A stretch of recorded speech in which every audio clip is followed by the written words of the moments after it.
여러분, 말씀은 우리의 생명줄입니다. 말씀 없이 살 수 없어요.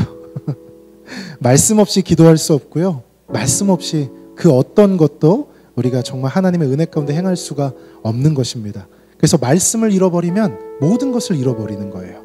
아무리 기도를 몇 시간 한다고 해도요, 여러분, 말씀이 중심이 되지 않으면 자신의 소원만 구하다가 끝납니다. 내가 무엇을 구하는지도 모르고 중언부언하다가 끝나게 되어 있습니다. 말씀이 없으면요, 우리 삶이 모든 것으로 뒤엉킵니다. 그래서 혼돈할 수밖에 없어요. 내 욕망과 욕구를 따라서 이런저런 선택을 하다 보면 우리의 삶이 결국 실타래처럼 이리저리 엉키고 꼬여서 어떻게 해야 될지 모르는 상황 가운데 가게 된다는 것이죠. 또 말씀이 없으면 여러분 공허합니다. 허무합니다.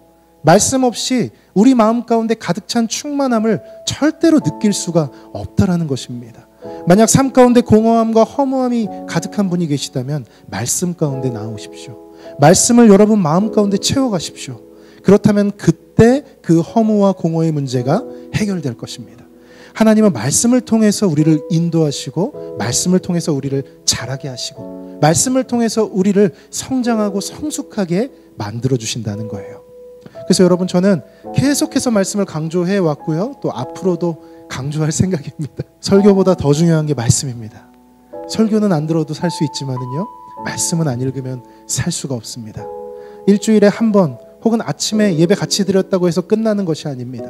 하나님의 말씀을 스스로 읽고 하나님의 말씀을 스스로 묵상하실 수 있어야 됩니다.